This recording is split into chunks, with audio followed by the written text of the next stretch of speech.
Stop trying. That's why you're afraid. At dawn, without announcement or ceremony, a climber stepped onto a wall of granite and began moving upward. No phone calls were made. No motivational speech was delivered. A cameraman walking out of frame casually said, "He started," and kept walking. That offhand sentence explains more about mastery than most leadership seminars ever will. The climb was not extraordinary because it was dangerous.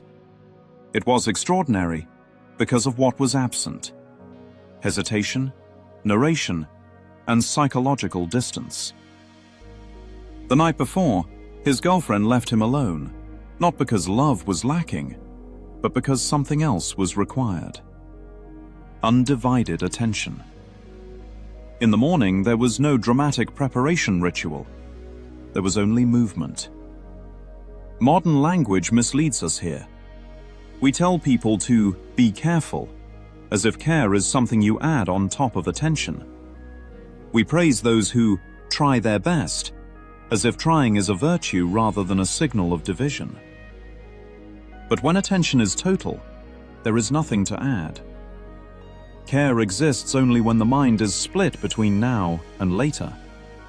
Fear lives in that split. Height itself is not frightening. If it were, no one could ever tolerate it. Fear of height is fear of imagination. What if I slip? What if I fall? What if I end up like someone else?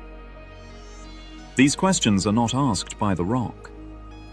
They are generated by a mind that has left the present moment.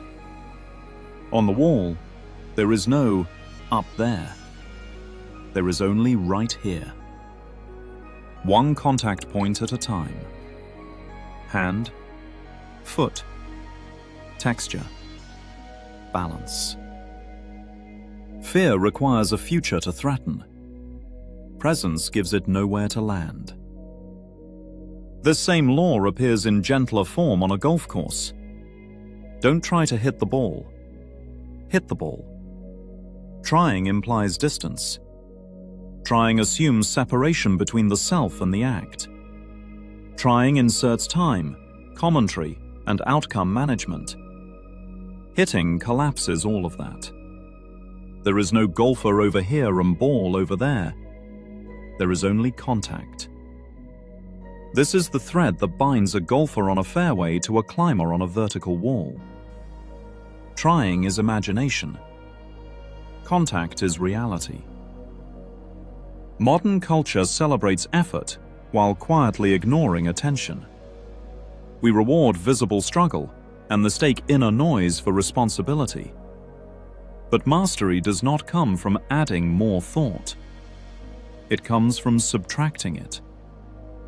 That is why there was no announcement. Truth does not need witnesses. Ego does. Truth moves first. The world catches up later.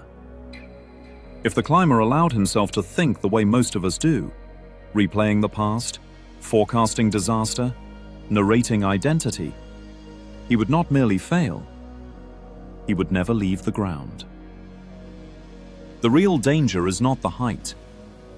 The danger is leaving the moment. This is not an argument for recklessness. It is an argument for precision. The highest level of care is not anxiety. It is presence. The safest place is not a future-proofed plan. It is a fully inhabited now.